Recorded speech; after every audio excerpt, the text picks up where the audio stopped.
Komputer. Siapa sih yang tidak mengetahui apa itu komputer? Dan mungkin sudah tidak asing lagi bagi kalian apa itu yang dimaksud dengan komputer. Tapi, apakah kalian mengetahui apakah itu yang dimaksud dengan komputer yang sebenarnya? Nah, jadi pada video kali ini kita akan membahas mengenai komputer itu sendiri. Kegunaan komputer mungkin pada zaman sekarang yang sudah kita ketahui. Nah, media komputer itu dilakukan banyaknya untuk bermain game, melakukan streaming, melakukan proses editing, dan juga untuk bersosial media. Tapi itu kan sekarang. Nah, lalu apakah kegunaan komputer zaman dulu dibandingkan sekarang? Nah, jika kalian bertanya-tanya seperti itu jelas beda sekali. Oke, simak penjelasannya pada video berikut ini. Tapi untuk kalian yang belum subscribe, silahkan klik subscribe dulu agar kalian tidak ketinggalan video-video selanjutnya. Kata komputer diambil dari bahasa Yunani, yaitu komputare, yang artinya hitung atau alat hitung, dan secara singkat bisa diartikan sebagai suatu alat yang dipakai untuk mengolah data menurut perintah yang telah dirumuskan. Jadi zaman dahulu komputer digunakan bukan untuk bermain game, streaming, editing, maupun bersosial media. Itu jelas jauh beda dengan sekarang. Dan komputer menurut arti yang lebih terdefinisi ialah perangkat elektronik yang terdiri dari komponen-komponen yang saling bekerja antara satu dengan yang lainnya untuk menghasilkan informasi berdasarkan program dan data yang ada, dalam membantu pekerjaan manusia agar lebih efektif dan efisien. Dalam pengoperasian suatu komputer itu harus adanya hardware, software, dan juga brainware. Jadi pada inti ini itu adanya saling keterkaitan karena ini saling bekerja sama. Hardware tanpa adanya software maka itu hanya sebuah perangkat keras yang tidak ada artinya, dan juga sebaliknya. Tetapi itu juga dibutuhkan suatu brainware untuk mengoperasikannya karena brainware sebagai user dan sebagai pengendali dari sistem komputer tersebut. Komputer generasi pertama tahun 1946 sampai dengan 1959. Setelah tahun 1940, komputer generasi pertama dibuat dengan menggunakan tabung vakum sebagai komponen dasar pembuatannya. Sayangnya, tabung vakum ini dianggap tidak efisien karena cepat sekali panas dan juga memerlukan daya listrik yang sangat besar. Electronic Numerical Integrator and Computer atau ENIAC merupakan komputer generasi pertama. J. Presper Edgar dan John Mauchly merupakan orang yang membangun ENIAC tersebut yang merupakan komputer generasi pertama. Menggunakan 18.000 tabung vakum di University of Pennsylvania dan memakan waktu 3 tahun untuk membuat program ENIAC tersebut. Meski sudah dirancang sejak tahun 1942, namun baru dimulai tahun 1943 dan selesai pada tahun 1946. Ciri-ciri komputer generasi pertama. Hardware-nya yang berukuran besar. Nah, karena pada komputer ini menggunakan 18.000 tabung vakum, yang selanjutnya membutuhkan listrik yang besar. Karena hardware yang besar, jadi listrik yang dibutuhkan juga begitu besar sesuai dengan ukuran hardware-nya. Selanjutnya yaitu mesin pendingin, karena pada komputer generasi pertama ini mesinnya cepat panas, jadi diperlukannya mesin pendingin. Dan juga penyimpanannya kecil. Komputer generasi kedua tahun 1959 sampai dengan 1965. Pada tahun 1959, tabung vakum yang menjadi komponen dasar komputer generasi pertama telah tergantikan dengan transistor. Penggantian komponen ini dilakukan karena transistor dianggap lebih efisien dibandingkan dengan tabung vakum.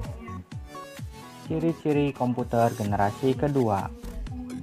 Daya listrik yang digunakan lebih kecil, karena pada generasi kedua ini, sisi fisik hardware-nya itu berukuran lebih kecil dan itu memungkinkan membutuhkan daya listrik yang lebih kecil. Hardware lebih kecil, ya karena pada komputer generasi kedua ini sudah digantinya komponen utama dari tabung vakum kepada transistor dan juga lebih cepat karena sudah dapat di-upgrade dan agar lebih dapat diandalkan.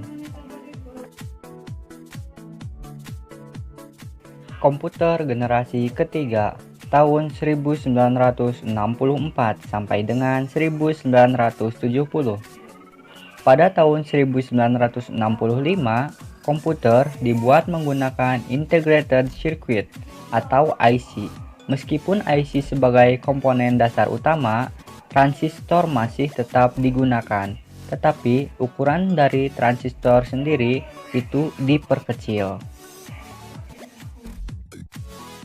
Pada generasi inilah pertama kalinya digunakan keyboard dan juga monitor dengan tampilan sistem operasi. Selain itu, biaya yang dikeluarkan ini jauh lebih murah hingga dapat dijangkau oleh masyarakat umum. Ciri-ciri komputer generasi ketiga. Pada komputer generasi ketiga ini, yaitu harganya lebih murah sehingga bisa dijangkau oleh masyarakat umum. Nah, dan juga daya listrik yang dibutuhkan pada generasi ketiga ini lebih kecil dari komputer-komputer dari generasi sebelumnya. Dan penyimpanannya pun pada komputer generasi ini yaitu lebih besar. Nah, dan juga kecepatannya 10.000 kali jika dibandingkan dengan komputer generasi pertama. Itu jauh lebih menguntungkan jika dibandingkan dengan komputer-komputer pada generasi sebelumnya. Komputer generasi keempat tahun 1971 sampai dengan tahun 2000-an. Komputer generasi keempat dibuat dengan tujuan pengembangan lebih jelas, yaitu memperkecil ukuran sirkuit dan komponennya. Generasi ini menggunakan komponen dasar mikroprosesor seperti komputer yang masih banyak beredar pada zaman sekarang. Perusahaan Intel merupakan perusahaan yang berpengaruh dalam perkembangan IC. Perusahaan ini mampu menciptakan Intel 4004 yang menjadi asal mula perkembangan komputer, dengan meletakkan seluruh komponen dari sebuah komputer dalam sebuah chip yang sangat kecil. Intel berhasil menggantikan komputer dengan ukuran besar menjadi lebih kecil dan lebih efisien. Perkembangan ini memungkinkan orang biasa menggunakan komputer, hingga komputer tidak lagi mendominasi di perusahaan-perusahaan saja. Komputer generasi keempat telah mengalami kemajuan yang sangat pesat, hingga diciptakannya mouse, GUI, dan komputer jinjing yang kita kenal dengan sebutan laptop.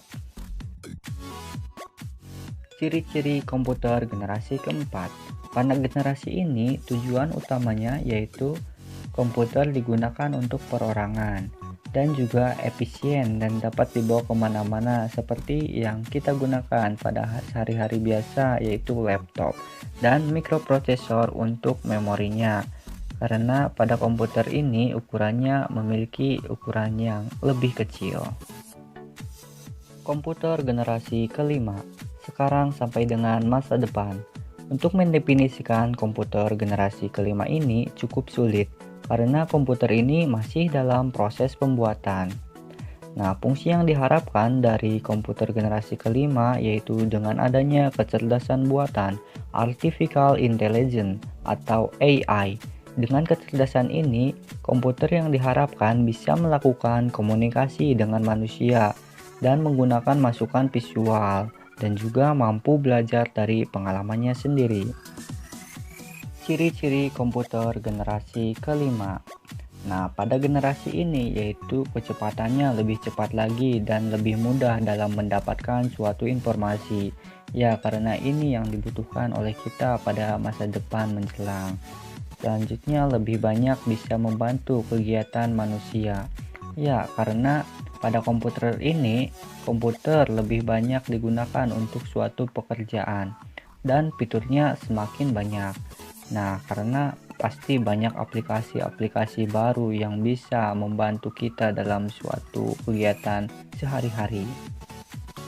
Setiap perkembangan teknologi pastinya menimbulkan dampak positif dan juga negatif, dan itu tergantung dari cara penggunaan kita terhadap dampak perkembangan teknologi tersebut. Sebagai contoh, dalam kegiatan positifnya, dengan perkembangan komputer, itu memungkinkan kita bisa terbantu oleh komputer dalam menyelesaikan suatu pekerjaan atau tugas sekolah maupun perkuliahan. Dan dampak negatifnya mungkin kita bisa menjadi orang yang lebih bermalas-malasan karena komputer tersebut. Dan itu tergantung dari cara kita dalam menghadapi perkembangan komputer tersebut. Oke, mungkin cukup sekian untuk video kali ini, yaitu mengenai pembahasan tentang sejarah komputer dari generasi ke generasi.